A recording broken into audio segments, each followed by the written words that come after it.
Cambiemos de tema. Sí. Ya tenemos con nosotros a nuestra próxima invitada. Ajá. Y le llamamos porque ayer, cuando estábamos cerrando el programa, ¿te acuerdas, Agustín? Leíamos una información que daba cuenta de una orden por parte de una juez federal Sí. con relación a los trámites migratorios que estaban detenidos. Dieron la orden de darle y que beneficia a los 39 países, y ya nos va a explicar nuestra invitada cuáles son los 39, cuáles son los 75 que se habían visto afectados, pero eso le agregaron que ayer se produjo una orden mediante la cual en todo el mundo están suspendidas las entrevistas para visa de migrantes. Sí, visa en de los inmigrantes. consulados En y los embajadas. Bueno, la argumentación es que van a preparar al personal para que sean un poco más estrictos en las entrevistas porque quieren evitar el tema de la carga pública. Pero bueno, vamos a estar claros, hay que verlo desde los dos ángulos. Vamos a escuchar a nuestra invitada porque yo tengo un tema con eso. Hay gente que de verdad, y yo con esto no quiero decir que estamos de acuerdo de la forma como se están aplicando las políticas migratorias, pero yo sé, y yo sé que mucha gente que me está escuchando sabe que es verdad, gente que viene, saca la residencia, se va para su país de origen, antes de que se cumplan los 6 meses vuelven a entrar y no viven aquí. Y entonces eso perjudica a quien sí quiere emigrar y vivir aquí. Entonces esas cosas también la ven Hay que tomarlas en los cuenta, que están haciendo claro. la auditoría de cómo se maneja el departamento. Pero vamos a darle la bienvenida a nuestra invitada. Claro, se trata de la doctora Marta Arias, abogada de inmigración, que tiene un segmento todos los lunes acá con nosotros, pero que hoy la hemos llamado, hoy jueves, precisamente porque se presentaron ayer estas dos noticias de última hora. Doctora, muy buenas tardes. Muy buenas tardes, Agustín y Carlos. Un gusto estar con ustedes aquí. Lunes, martes, miércoles, cuando ustedes El quieran. día que sea estamos a necesario. la Además, orden. hacía tiempo que no las veíamos, doctora, ya las podemos ver a través mira del que Zoom. sí. ¿Verdad? Es que tengo que ir por allá con más frecuencia y a la emisora, pero bueno, con esto de la tecnología aquí estamos. Y deje que usted vea el estudio que nos gastamos. Así es, Oh, sí. Esto es un estudio de lujo.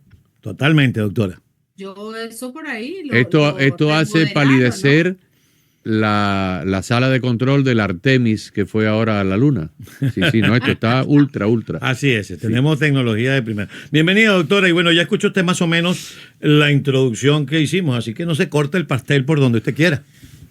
Bueno, a ver, esto es interesante. Como ustedes muy bien lo dijeron, un juez había declarado que nulo o anulado o vacated la decisión del gobierno de pausar la emisión de visas de inmigrante de 75 países.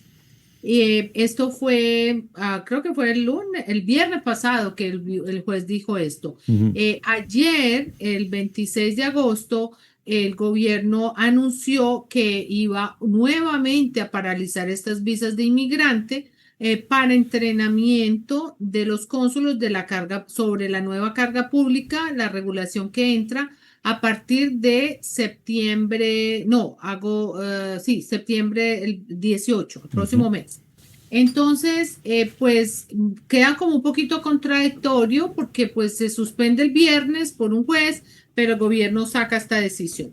¿Qué está pasando? Lo último que está pasando es lo siguiente.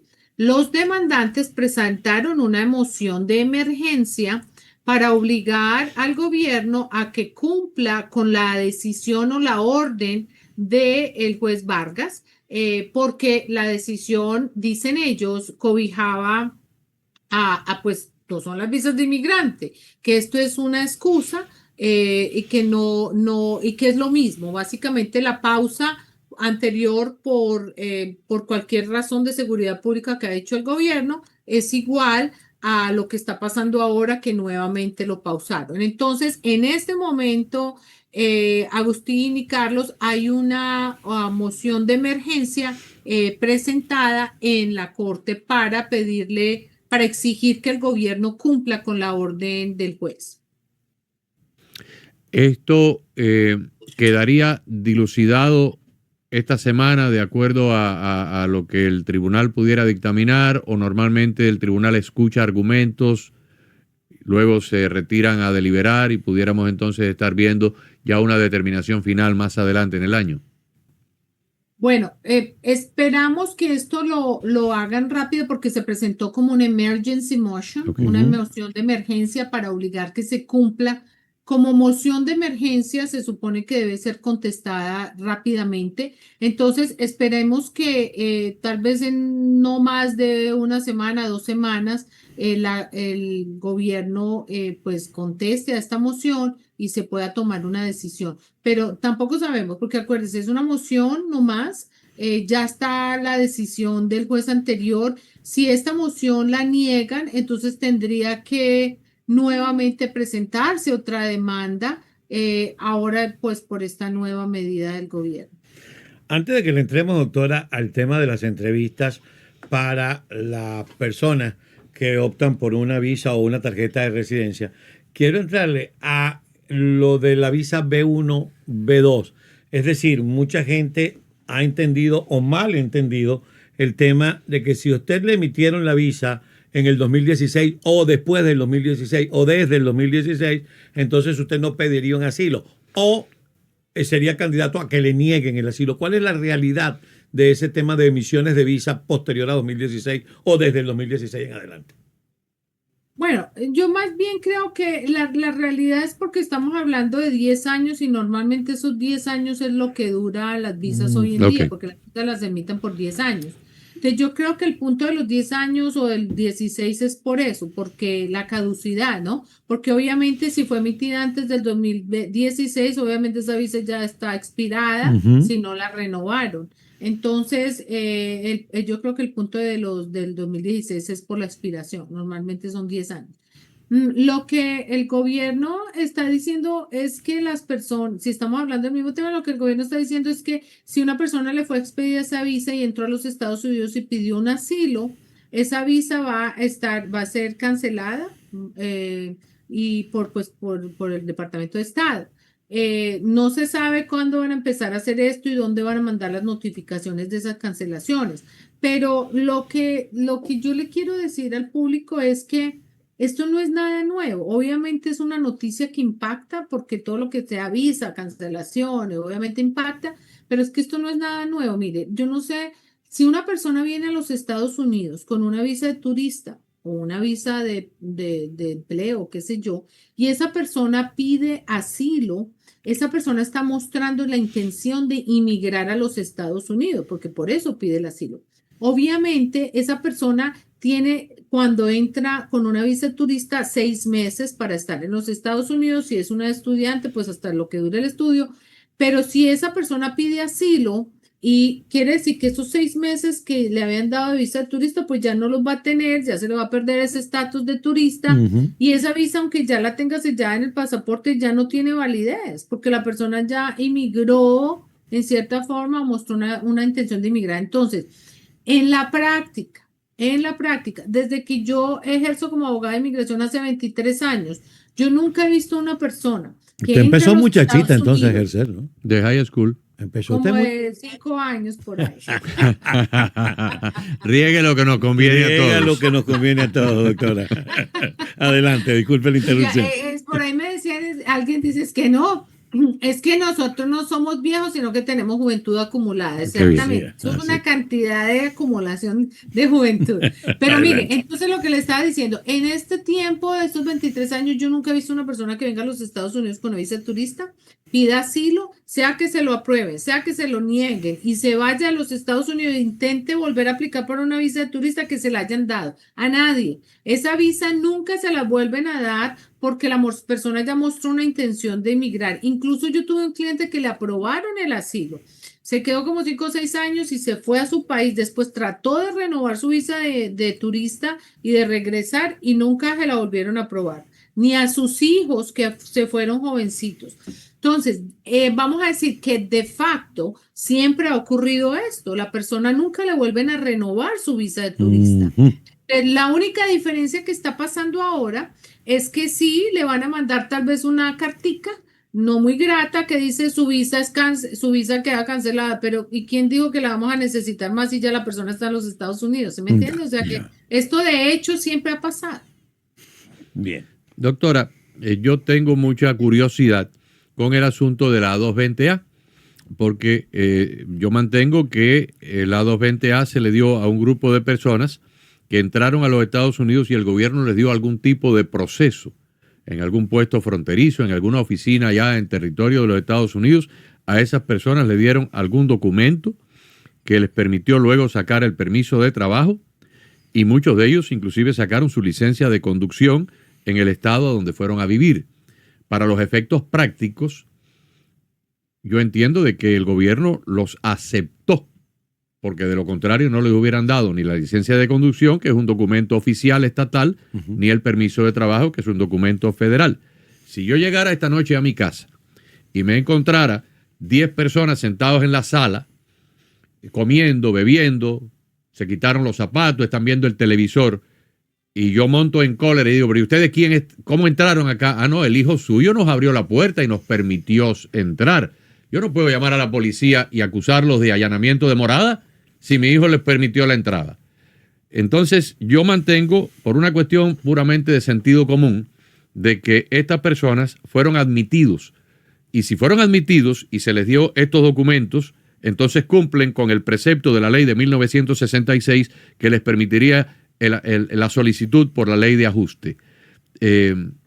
¿Usted tiene alguna idea en qué cronograma está el proceso judicial pendiente?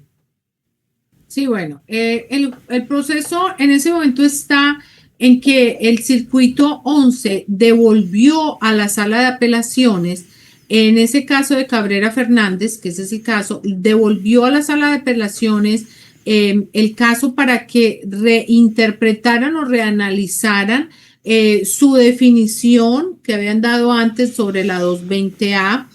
Cuando ustedes se acuerdan, en algún momento la Corte dijo que no, que la 220A no es un parol, aunque no fue explícitamente en el mejor caso, con los mejores hechos que la Corte de Apelaciones dijo eso, pues la sala de apelaciones en este caso lo devolvió y estoy hablando del circuito 11. Que es el de Atlanta. Que es el de Atlanta. Devolvió este caso a la sala de apelaciones de inmigración, que es el Board of Immigration Appeals, diciéndole, ustedes están interpretando esto mal. Esa interpretación de ustedes no es correcta. Yo se los voy a devolver para que ustedes analicen otra vez e interpreten correctamente la ley. Esa devolución del circuito 11 a la sala de apelaciones está pendiente. Ahora bien, déjeme interrumpirla ahí un momentito. Ahora vamos a entrar en el terreno especulativo de alguien que tiene 23 años y una experiencia superlativa en estas cosas.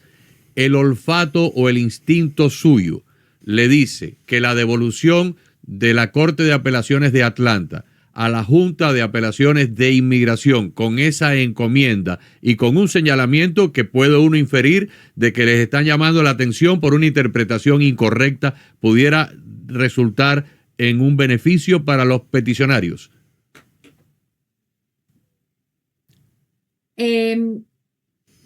Para los que nos están escuchando en la radio, la doctora está ahora como pensando bien las cosas. A ver, desde el punto de vista legal, yo pienso que es totalmente posible y debería pasar eso. Desde el punto de vista legal, yo no vería otro raciocinio, otro análisis que condujera a una decisión diferente. Ese sería lo correcto, porque como lo argumentaron los abogados y como está argumentado, es clarísimo, y como usted mismo lo dijo, es clarísimo que eso tiene que ser ahora. Eso es desde el punto de vista práctico, como yo estoy viendo ciertas decisiones de la sala de apelaciones, me preocupa mucho qué decisión puedan emitir, porque la sala de apelaciones actual no es ya esa sala donde había unos juristas que hacían unos análisis súper profundos y bien hechos. Estamos con una nueva sala, prácticamente nueva, porque hay muchos jueces que son nuevos. ¿Politizada? Politizada a su máximo, al servicio de las directivas del Ejecutivo en cuanto a la materia premigratoria. Entonces, ¿y quién tiene la última palabra en este caso? ¿Atlanta o la Junta de Inmigración?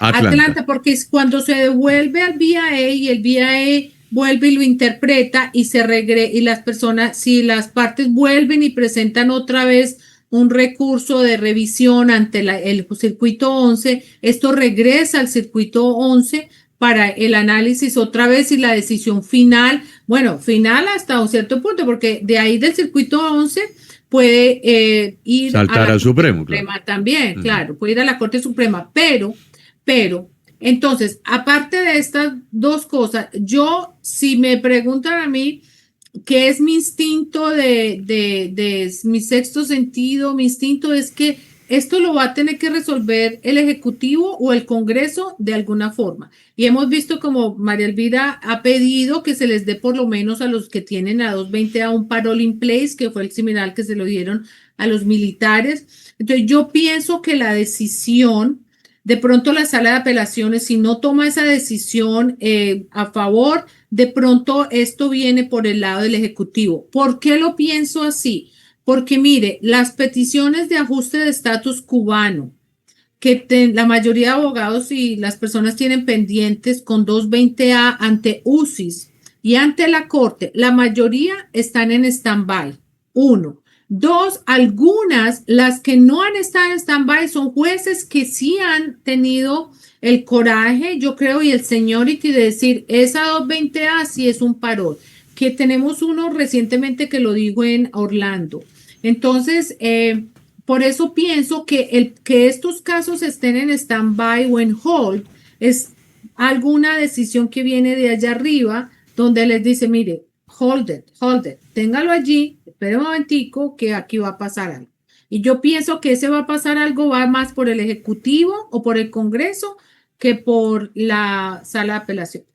Muy bien. Sí, nos queda a todos la inquietud, porque es lo que decía Agustín, doctora, el tema de la admisión por esa persona que le dieron una I-220A, se presentó, voy a poner un ejemplo fronterizo, se presentó en la frontera y dijo, aquí estoy porque pidió una cita con la aplicación, ¿no? Uh-huh. Y entonces ahí le expidieron una I-220A. Pero fíjate, Carlos y doctora, mucho antes de que la doctora se graduara de leyes y cuando tú vivías en la isla de Margarita y ya yo andaba por acá, llegaba un balsero a Los Cayos uh-huh. en un neumático de un vehículo. En el momento en que tocaba tierra, lo recibían 4 o 5 transeúntes que estaban por allí, le compraban una Coca-Cola para hidratarlo, le daban un sándwich y llamaban a la policía. Y venía la policía y la policía probablemente ni siquiera se lo llevaba. Lo llevaban para el hogar de tránsito que dirigía Arturo Cobo, allí en Cayo Hueso. Y Arturo lo hospedaba. Y al día siguiente lo llevaban para inmigración. Y lo procesaban y le daban exactamente el mismo papel que le dieron a los 220A. Le daban un papel de admisión y con ese papel de admisión esa persona pues sacaba su licencia de conducción, uh-huh. sacaba un número de seguro social, y luego al cabo de un año y un día se presentaba ante un abogado de inmigración y solicitaba por la ley de ajuste de 1966 la residencia. No hay una gran diferencia entre, puede cambiar el nombre del documento, pero el espíritu de uno y de otro son prácticamente idénticos. Doctor.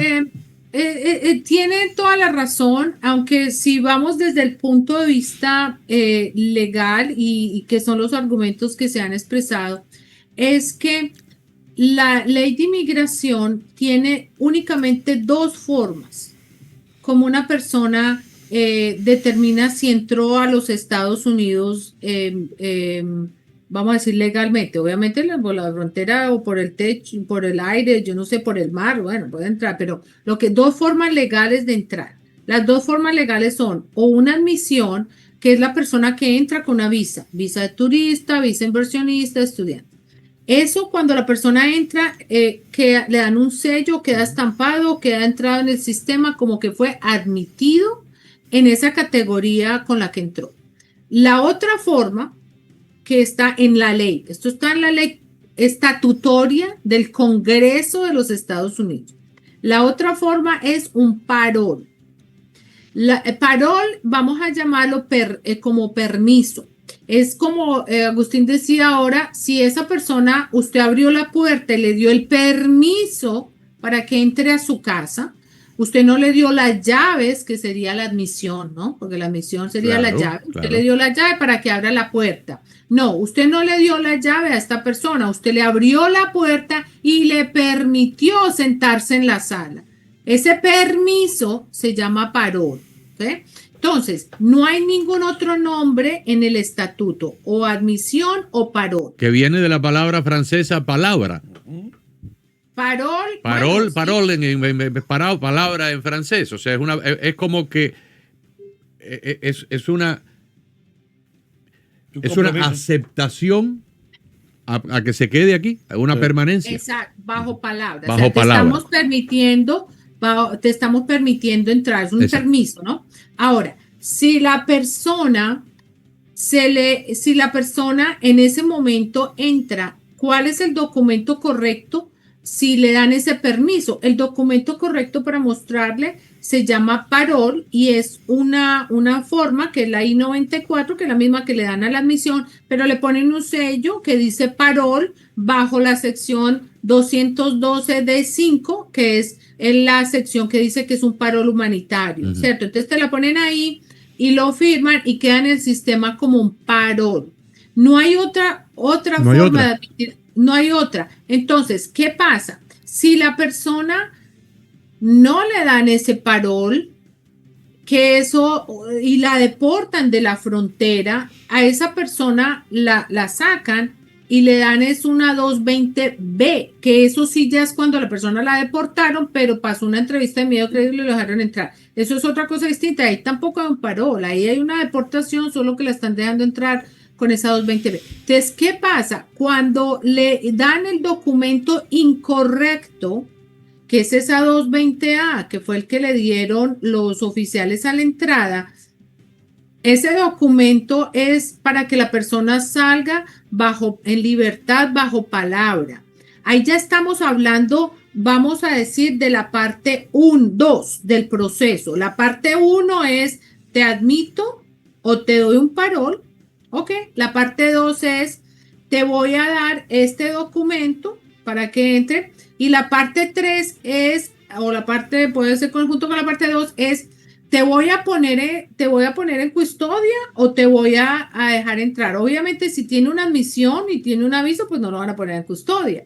Si tiene un parol, porque lo están dejando entrar, ellos pueden determinar si lo ponen en custodia o no. Y no lo están poniendo en custodia, lo están dejando salir bajo palabra. Pero no solo los están dejando salir o los dejaron salir en su momento. Les dieron la vía para que sacaran la licencia de conducción. Y el permiso de trabajo. Y el permiso de trabajo. A falta de un documento nacional de identidad, como se llama en España, el documento España, el y la DNI, cédula de identidad de la América República Latina, Dominicana. exacto, la A cédula. falta de eso, que aquí no lo hay en los Estados Unidos, el único otro documento que tiene un estándar nacional hoy en día es la licencia de conducción. Y si usted, para poder sacar una licencia de conducción, le exigen una regularización migratoria, pues estas personas presentaron ese papel que le dieron en el momento de entrada o en el momento del proceso, y con eso sacaron su licencia de conducción y su permiso de trabajo. Yo no recuerdo el texto, las palabras de la ley de 1966 del ajuste, pero me parece haber leído en algún momento que decía legally admitted. Y si es legally admitted, ¿no es así? No. La de 1966.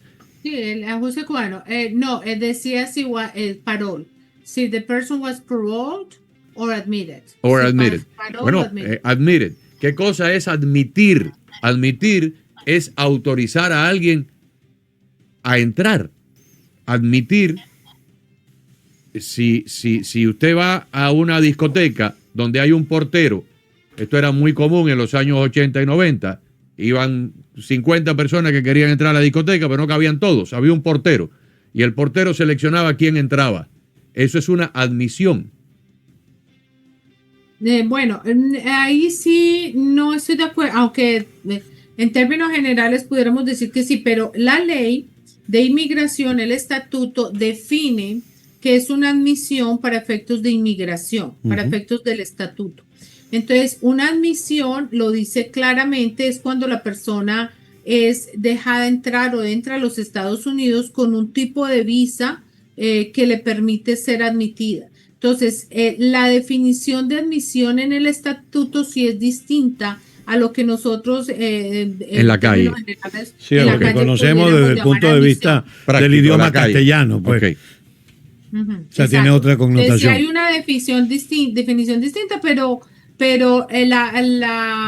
lo que sí es claro es que solamente hay dos formas de entrar legal, o parol o admisión, no hay más. Entonces, el hecho de que unas personas las procesaron y les dieron el documento equivocado, que no les tenían que haber dado una 220A, les tenían que haber dado un parol, eso no es culpa de los inmigrantes, eso es culpa de la forma que fueron procesados, ¿no? Entonces, eso es uno de los mayores argumentos. Ahora, pero en un reto, y disculpe la interrumpí, doctora, en un reto en la corte, usted como abogado puede argumentar, más allá de lo que pueda significar desde el punto de vista del lenguaje jurídico, la palabra admisión, usted puede argumentar que esta persona entró y le dieron una serie de documentos, es decir, es reconocido la entrada y por ende su estadía en los Estados Unidos le permite, en el caso de los cubanos, aplicar para el ajuste cubano, o solo se puede aplicar para el ajuste cubano si usted tiene previamente un parol.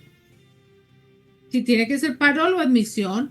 Y como la persona la procesaron, le permitieron entrar, no tenía una visa para decir que era una admisión, entonces no puede ser otra cosa que un parol. Que el oficial o suboficiales de la entrada le dieron una forma que se llamaba A, X, Y o Z, en este caso se llamó la 220A. Y en una corte tú puedes decir, no es culpa de inmigrante, fue el gobierno que mal emitió un documento. Exactamente. Bueno, ese es el argumento precisamente. Ese es el argumento que ha estado en la corte y que ha llegado hasta el circuito 11, que se les ha dicho, es que el gobierno dio el documento equivocado, pero eso no es problema del inmigrante. Ese documento no se tenía que llamar 220A, se tenía que llamar parol, porque no hay otro. Voy a otro punto.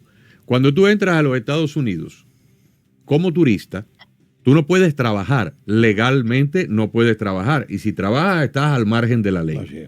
Si tú entras como estudiante, con una visa de estudiante para estudiar en la universidad una carrera, tú no puedes trabajar como estudiante, con una visa de estudiante. En el momento en que el gobierno federal, y esta es una opinión mía, pero yo creo que es una opinión que tiene un sustento, pudiéramos decir, cuasi legal. En el momento en que el gobierno federal, que es la institución que otorga un permiso de trabajo, y los permisos no se otorgan a los turistas, los permisos no se otorgan a las personas que están de tránsito, los permisos no se otorgan al que viene a jugar un juego de fútbol de la Copa, porque eso no es un permiso de trabajo. El jugador viene a hacer un trabajo deportivo, pero se tiene que ir, después no se puede quedar aquí trabajando en McDonald's, y no se le permite trabajar a un estudiante que viene a cursar una carrera universitaria. En el momento en que el ente federal le otorga un permiso de trabajo a una persona, no está reconociendo su permanencia a corto, mediano, largo plazo en los Estados Unidos. Está reconociendo la permanencia, pero el permiso de trabajo a la mayoría de estas personas no se los otorgaron por la 220A, se lo otorgaron porque muchos de ellos pidieron asilo, entonces se los otorgaron bajo la categoría del asilo, que es la C08. No porque la 220A en sí les permitiera trabajar. asilo. Ajá. Entonces, la mayoría de ellos entraron, les permitieron pedir un asilo y a través del asilo fue que obtuvieron el permiso de trabajo. Ya. Bueno, entonces, ¿usted cree que esto se ventile este año? Yo espero que sí. Lo que no sé si esto sea antes de noviembre o después de noviembre. Esa es la pregunta del millón. Pero yo espero que sea este año, porque esta decisión que llegó otra vez a la sala de apelaciones, ya eso lo devolvieron como desde diciembre, enero. O sea, ya lleva como 8 meses y yo no sé si también entonces el gobierno le está diciendo póngalo en hold mientras sacamos la decisión de aquí del Congreso, del Ejecutivo. También sería eso, pero no sé. Pero la esperanza es que lo podamos hacer lo más rápido posible, porque mire usted, están deportando muchos de estas personas con 220A que no han podido resolver, y qué triste sería que deporten y deporten más y después salga un beneficio Así para es. los pocos Que que eso, quedan y los otros que los eso puede deportan. estar planificado. Salgamos de la mayoría que se pueda y cuando otorguemos el beneficio, el que se salvó se quedó. Doctora, no queremos despedirla sin preguntarle sobre la última decisión, que es el tema de parar las entrevistas en todos los consulados para el otorgamiento de una visa de inmigrante o de una tarjeta de residente. El gobierno está argumentando, o por lo menos está diciendo, que esto primero es temporal y segundo es para creo que la palabra que utilizaron fue para la capacitación de nuestro personal consular y que sean un poco más estrictos y exhaustivos en las entrevistas. Y también pareciera que tiene algo que ver con el tema de la carga pública. Yo le decía a Agustín que ciertamente, si es un inconveniente, no es menos cierto que hay gente que utiliza la residencia para venir, estarse 4 meses aquí y antes de que se le cumplan los 6 meses afuera vuelven a entrar. Y hay gente que tiene esa práctica, que nos parece inusual porque hay gente que sí ha hecho todo lo que necesita hacer para ser residente de los Estados Unidos. ¿Qué evaluación tiene usted de eso? Bueno, efectivamente, como le dije, pues vamos a esperar a que cómo decide el juez esta moción de emergencia, a ver si el juez ordena también que se ejecute y se anule esta nueva orden del Ejecutivo o del Departamento de Estado. Vamos a ver, lo sabremos tal vez en unas cuantas semanas. Ya. ¿Qué opino de esto? Yo pienso que es más bien una excusa para continuar dilatando los procesos migratorios, porque una de las intenciones, una de las metas del gobierno, obviamente, y lo han dicho claramente, es bajar la inmigración en los Estados Unidos. Bajar la inmigración incluye entonces dilatar esos procesos consulares y también dilatar los procesos dentro de los Estados Unidos, dejarlos ahí que se vayan, y así es una forma de reducir esa migración. Yo pienso que es una excusa porque, fíjese, en la primera administración del señor Trump, él emitió una regla de carga pública que es casi igual a la que estamos ahora, sino idéntica. Y el presidente Biden cuando entró la eliminó, y ahora pues tenemos la nueva misma que está ahora para entrar. En ese momento ya se había instruido a los oficiales consulares cómo manejar esa carga pública, se les había dado todas las guías, de hecho en la misma página del Departamento de Estado aparecía como un proceso que tenía que mandar la gente, cómo probar que no iba a ser una carga pública. Entonces, si la mayoría de esos oficiales consulares todavía estaban en sus posiciones consulares, pues ya tienen ese entrenamiento. Uno, dos, fíjese usted, dar un entrenamiento sobre un pedacito de la carga pública, de cómo entrenar a las personas y pausar todos los casos indefinidamente sin saber todavía cuándo van a salir de ese entrenamiento, porque la pausa es indefinida. Sí. Si lo comparamos con el entrenamiento que están recibiendo los jueces nuevos que están juramentando, que no tienen mucho conocimiento de inmigración y que el de entrenamiento es limitado y no es indefinido ese entrenamiento, entonces yo me pongo a pensar, imagínense, la ley de inmigración es tan compleja, una de las más difíciles, además de la ley de impuestos. Entonces, si un juez que tiene unos casos muchísimo más complejos que decidir, tiene un entrenamiento tan rápido, entonces ¿por qué a los oficiales consulares les van a dar un entrenamiento definido sobre un pedacito nomás de la legislación, que es un pedacito de carga pública? No tiene Absolutamente sentido. lógico, sí. Doctora, ¿y estos jueces que están contratando para inmigración no son personas como usted, de abogados con experiencia en ley de inmigración? ¿Los están trayendo de otros? ¿Algunos? Algunos, muy pocos. Dentro de los que entran como jueces de inmigración, que vienen de lo que nosotros llamamos el private bar, que es la barra de abogados defensores de inmigración, son pocos, sí hay, pero son muy pocos, porque pocos son los abogados de inmigración defensores que quieren entrar en ese campo. La mayoría de estos jueces son veteranos, obvio, todos son abogados, claro que sí, pero son veteranos o personas que han pertenecido de alguna forma a las Fuerzas Armadas en los Estados Unidos, pero muchos y la mayoría, y lo pueden leer ustedes, está escrito, la mayoría de ellos no tienen una experiencia migratoria. Entonces, eso es complicado con estos jueces porque como inmigración es tan complejo, las decisiones son algunas de ellas erróneas. Y además, aparte de eso, no son jueces que ya vienen más con esa, no van a ser tan neutrales como debe ser un juez, como es su obligación, Ujú. sino también vienen como un poquito más al lado del Prejuiciados. comportamiento, como si fueran oficiales del Departamento de Seguridad Nacional. Entonces, sí, es complejo la situación que estamos viendo. Hay abogados, a mí no me ha pasado, gracias a Dios, pero hay abogados que están reportando jueces amenazándolos de presentar quejas a la barra de abogados. Cuando el abogado celosamente representa a su cliente y está haciendo, no por cosas indebidas, obviamente una persona que haga algo con falta de ética o viole las normas puede ser reportado, pero aparentemente está dándose, sobre todo es que en algunas cortes de New York, un comportamiento muy hostil por parte de los jueces hacia los abogados defensores, y esto también nos está afectando pues a nosotros y obviamente a los clientes.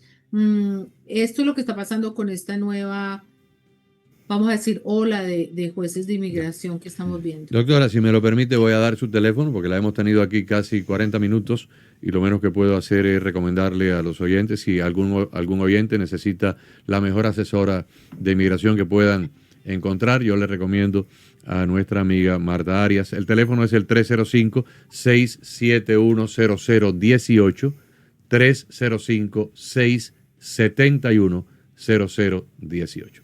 Doctora, muchísimas gracias. Gracias, doctora. Un placer Gracias a tenerla en el ustedes, programa. muchas gracias por invitarme y feliz resto de semana. Igualmente. Sí, cuando gracias. pueda, pase por aquí para que conozca los estudios. Tengo que volver, sí, no lo conozco ya, con la reforma que hicieron no lo conozco. Sí. Aquí será bienvenida. Gracias, Ojalá. doctora. Doctor. Buen fin de semana. Gracias, feliz fin de semana. La doctora Marta Arias. Oye, interesante esto. Yo había escuchado lo de los jueces Sí. nuevos, porque